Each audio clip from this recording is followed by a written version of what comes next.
শক্ত না, খুব শক্ত। এ কি বাপু, কাঠ যে হাটে গেলেই মিলে যায়। এ হলো কবিতা। মেলা দেখি কবিতার সঙ্গে। কবিতা, গবিতা, ঘবিতা, ঞবিতা, চবিতা, ছবিতা, জবিতা, মাইস্তক। কবিতা কিছু মেলে না। কবিতার লেখা কি সহজ রে বাপু, বললেই হলো আর কি। গপ্প কুটিরের আজকের নিবেদন বিখ্যাত হাস্যরসাত্মক গল্পের লেখক তথা শিশু সাহিত্যিক শিবরাম চক্রবর্তীর অনবদ্য সৃষ্টি হর্ষবর্ধন ও গোবর্ধন সিরিজের গল্প হর্ষবর্ধনের কাব্যচর্চা।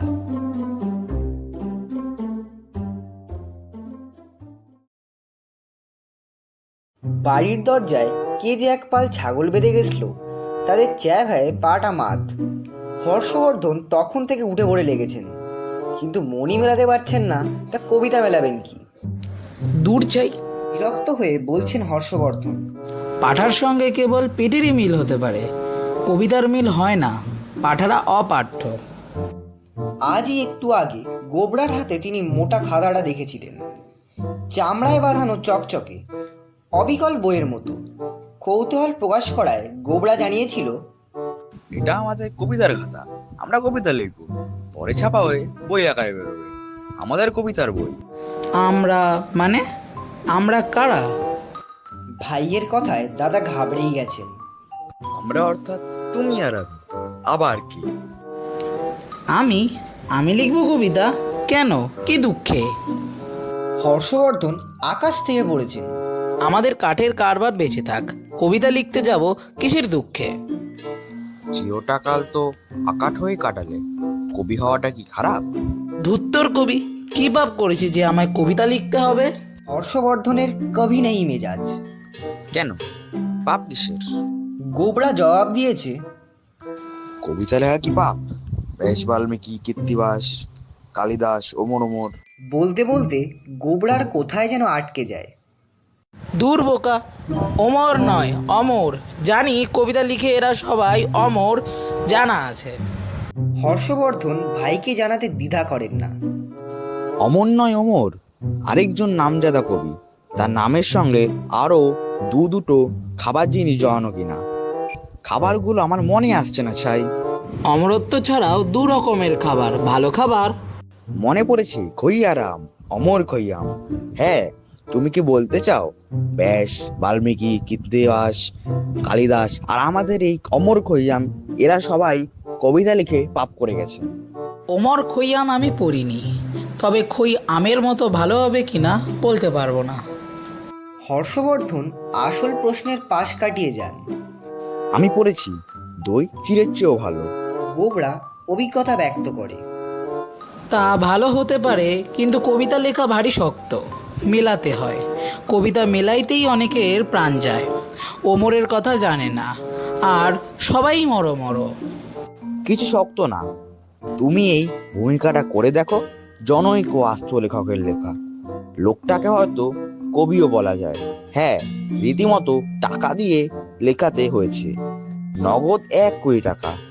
বইটা লিখবার আগেই বইয়ের ভূমিকাটা লিখিয়ে রাখলাম, কাজ এগিয়ে রইল।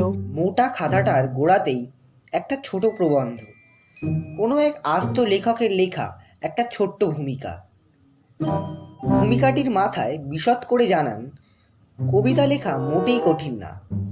হর্ষবর্ধন ভূমিকার মাথাটা পড়েন, কিন্তু মোটেই তার ভেতরে মাথা গলান না।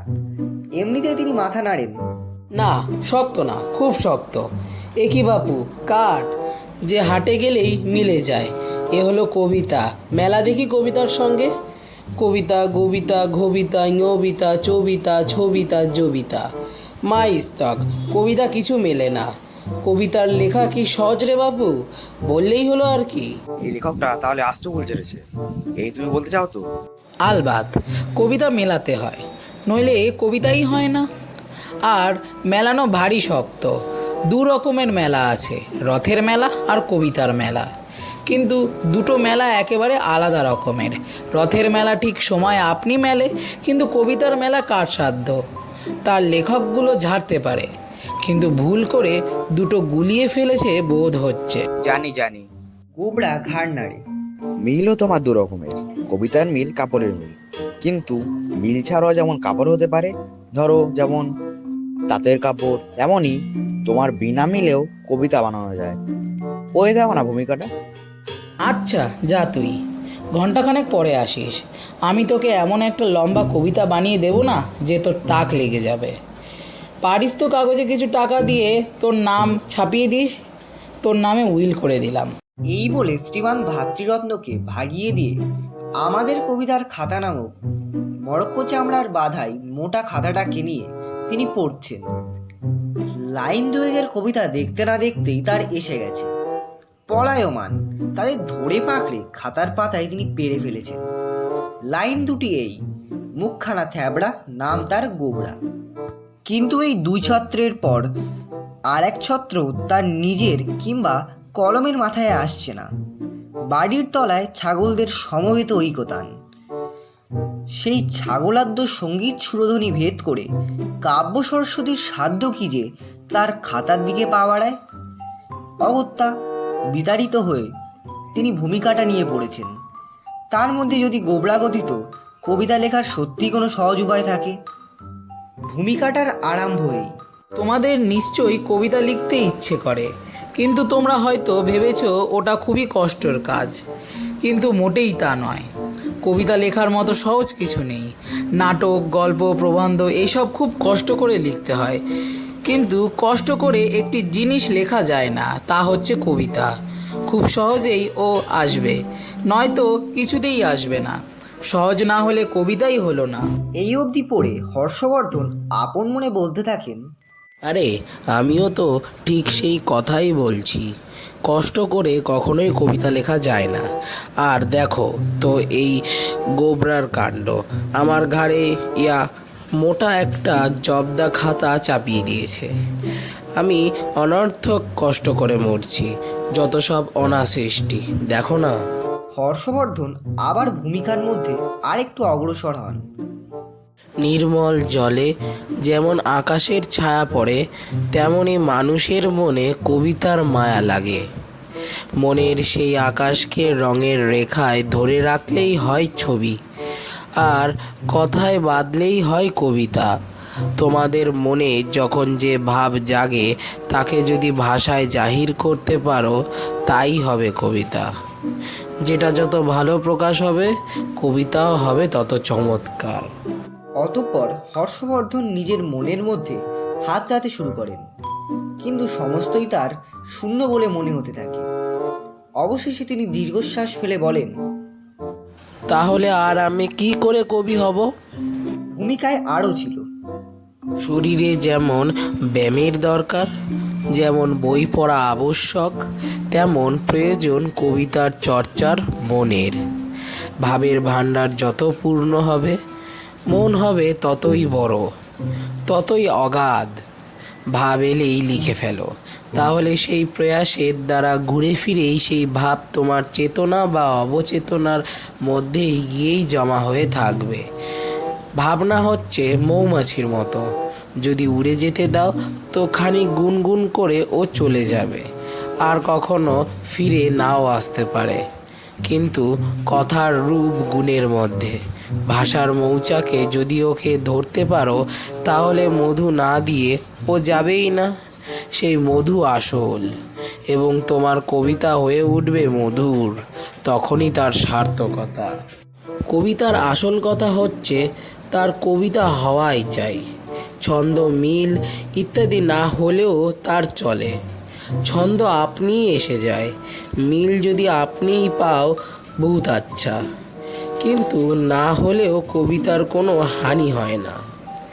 আকাশের সঙ্গে বাতাসের বেশ মিল খায়, আকাশের সঙ্গে পৃথিবীর কোথাও মিল নেই, অথচ আকাশ আর পৃথিবী মিলে চমৎকার একটা কবিতা। ভূমিকাটা দু একটা উদাহরণের পরে এইভাবে শেষ। পরিশেষে পৌঁছে হর্ষবর্ধন মুখ বেঁকান।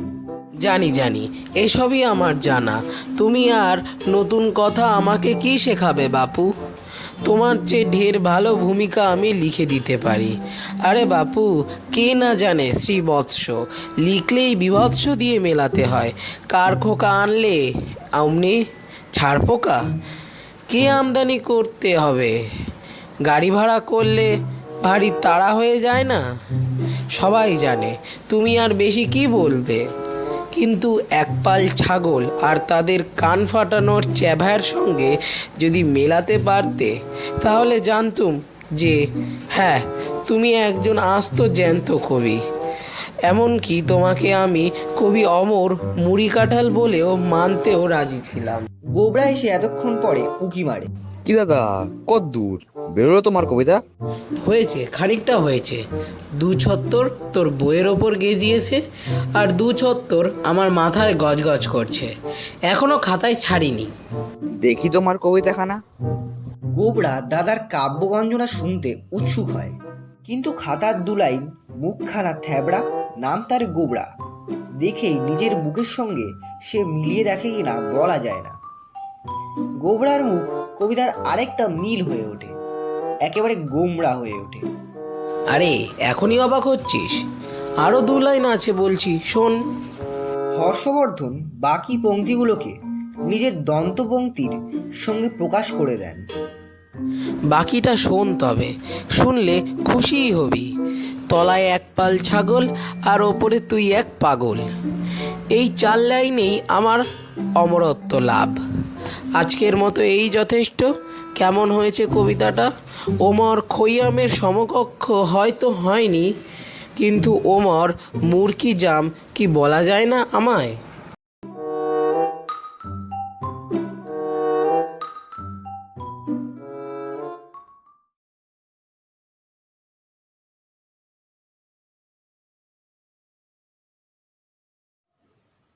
শুনলেন হর্ষবর্ধন ও গোবর্ধন সিরিজের গল্প হর্ষবর্ধনের কাব্যচর্চা। রচনা শিবরাম চক্রবর্তী। হর্ষবর্ধনের চরিত্রে শুভজিৎ রায়, গোবর্ধনের চরিত্রে শ্রমিক মজুমদার। গল্প পাঠে ও প্রচ্ছদ অলঙ্করণে আমি দেবজ্যোতি মণ্ডল। নির্দেশনায় অরিন্দে, প্রযোজনায় ধর্মেন্দু দাস, ধ্বনি পরিকল্পনা শতরূপ ঘোষ। ধন্যবাদ আমাদের সাথে থাকার জন্য।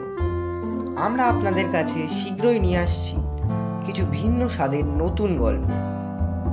আর যাওয়ার আগে অবশ্যই আমাদের চ্যানেলকে সাবস্ক্রাইব করতে ভুলবেন না।